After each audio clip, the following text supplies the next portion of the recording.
guys, so welcome back to Vincent.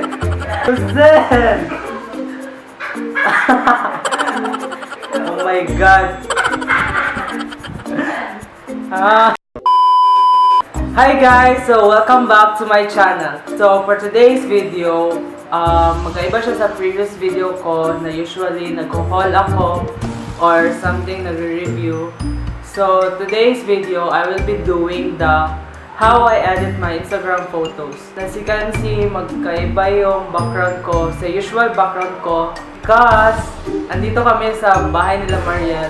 So, I'll take the chance to film this video. The most requested video of all time, my previous videos. Sabi nila gusto nila makita kung paano ko ina-edit yung mga pictures ko. Yung ano ang editor na ginagamit ko or may ginagamit ba akong preset or wala. So without further ado, let's jump into the video. So first thing first, I use my phone on editing my pictures. Usually, I edit my photos on my phone, but if I'm using a professional camera or DSLR, I edit on my laptop. Mas madaming settings pag sa laptop compared sa cellphone. So usually nag-edit ako sa phone kapag mabilisang edit lang or yung gusto ko i-post ko na siya ngayon. So nag-edit ako sa phone. Kapag professional na photo or professional camera yung gamit ko, nag-edit ako sa laptop. Makikita nyo dito record ng phone ko para may guide kayo. The editor I use is Lightroom. So, itong photo ay, bago to siya ng photo, kanina lang ito namin. So, first na gina-adjust ko, ay guys, hindi pala ako gumagamit ng mga preset. May ibang preset na hindi siya compatible sa other photos or may mga preset na hindi talaga siya compatible kasi magkaiba yung light, yung mga contrast, color. Kaya hindi masyado ako gumagamit or hindi talaga ako gumagamit ng preset. So, manual adjustment talaga ako when it comes to editing photo. So, first sa light, adjust ko muna yung exposure kapag feel ko medyo dark yung subject. So, dito, adjust ko ng konti. Yan. And then, sa contrast, hindi na ako nag-a-adjust. Diretso na ako sa highlights at saka sa shadows. So, adjust mo lang ng mga 10 yung highlights. Tapos, yung shadow, mga around 15. And then, whites and blacks, hindi ko na i-adjust sa dito na photo kasi feel ko okay naman yung whites at saka blacks. Second settings is proceed tayo sa color. Color, hindi masyado ako nag-a-adjust dito sa tempting, vibrance, or saturation. If feel ko, gusto kong warm yung photo, syempre, i-adjust ko siya sa more warm na settings. So, dito na photo, medyo okay naman, balance naman yung pagka-cold at saka warm ng photo. So, hindi ko na i-adjust.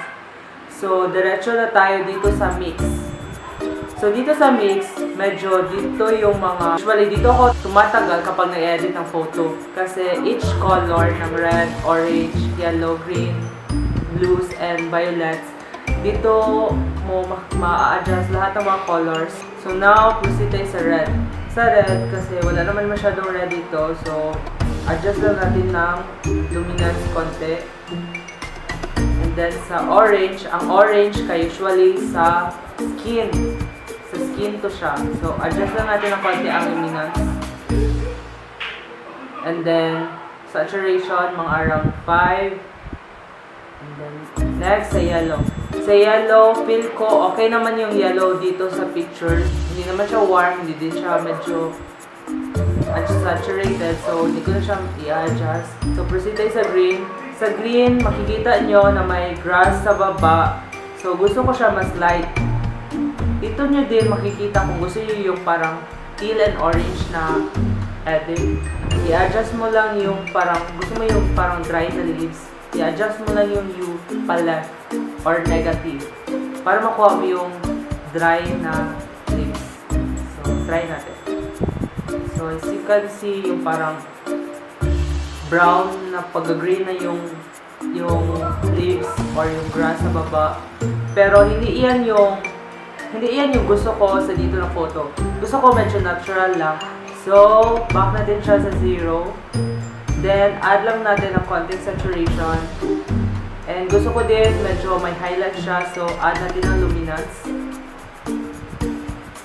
And then sa blue, at saka sa sky blue, medyo dito din ako nagtatagal kasi hindi ko makukuha yung anong gusto ko na color or type ng pagka-blue.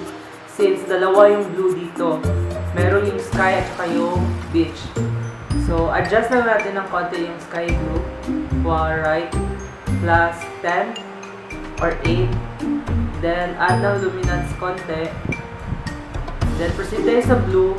Ang sa blue, medyo dito ang mas madaming adjustment. Yun nga, all blue kaya ma-adjust niya.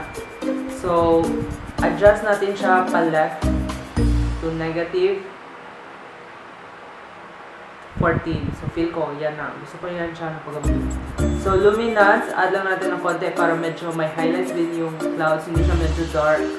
So, add natin ng mga pin. Okay. Sa violet and purple, hindi ko na siya i-adjust kasi feel ko wala man din ditong purple at saka violet. So, done. Next is effects. Sa effects, ang ginagamit ko lang dito ay ang clarity at saka split tone. So, sa clarity, medyo usually ang settings ko is around 10 to 15. So, for this photo, I will use around 13 or 12. Next is split tone. Dito, gusto ko medyo yung parang pagka-brown or meron yung parang sunlight or yung parang sunset na mood. So, sa shadow ako mag-a-add. So, taas ko lang ng konti sa red, orange. At yan. Makikita nyo yung parang meron siyang pagka-brown or reddish yung parang sunlight. Medyo harsh sa skin. So, yun. Then, done. Then, next is sa detail. Sa detail, hindi na ako nag-a-add ng sharpening, kundi sa noise reduction lang ako. Ayoko kasi yung parang photo na medyo detail nga, yung parang may mga noise. So, para maiwasan nyo yun guys, add lang kayo ng noise reduction para mag-smooth yung photo nyo. So, usually, nag-a-add ako ng 10 to 15 din. So, for this photo, I will use mga around 13. And, so, ito, last part na to siya sa editing ko na part. Tingnan muna natin yung before and after. Pero hindi pa to siya tapos yan. Meron pang isa. Ito, medyo dito yung tricky na part kasi medyo mahirap siya i-adjust ng konti at saka medyo, yun nga, medyo tricky. Tingnan natin yung before and after. So, ang before, ito yun. Before. Then, after. Diba? Pero, hindi pa ako contented sa ganyan na editing. So, proceed tayo sa light. Balik sa light, then curve. Sa curve, ito yung curve na parang may red, green, blue, na parang adjustment. Pero sa dito na part, hindi ako gumagamit ng red, green, or blue itself, kundi yung tatlong color na adjustment.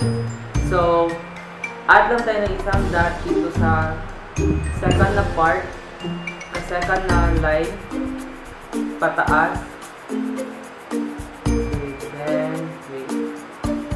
Then, yan. Next is dito sa pangatlo, at tayo pataas para medyo may highlights or mas bright yung photo. And then next is dito sa ika-fourth na line, add natin siya sa pababa. And sa fifth na line, baba din natin siya ng konti. Yan. And then sa first, if gusto nyo yung photo nyo medyo faded, yung first ang i-adjust nyo pataas. So, add natin pataas. Yan. So, dito medyo gusto ko na ng konti yung photo or medyo satisfied na ako. So, pwede ko na siyang i-save or i-export sa photos. So, I guess yun lang naman yung editing style ko sa mga photos ko usually. Ganun lang din yung parang routine ko when it comes to editing. Medyo matagal lang talaga ako sa curves kasi medyo tricky yun na part kasi medyo pataas, pababa. Kasi merong ibang photos na hindi naman ganun ka light or hindi naman ganun ka bright yung photo, so medyo mahihirapan ka kung gaano ka highlight or contrast yung photo na i-add mo or i-deduct. So for this photo, feel ko okay naman. So tingnan natin yung before and after. So ito yung before, then after. So feel ko, gusto ko na ito na photo. So pwede ko na siya i-export dito sa taas. Then save to camera roll. Then maximum available. And that's it. So that's how I edit my Instagram photos. I'm not against naman sa mga taong nagagamit ng preset. Pero sa akin lang, mas maganda din yung manual adjustments kasi mas maka-explore ka kung ano yung gusto mo na filter sa isang photo. Ang tips ko lang when it comes to editing, try not to use a preset. Because kapag nag-use ka ng preset, parang mas madali na lang sa iyo yung pag-edit kasi mas nagde-depend ka sa preset kaysa editing skill mo.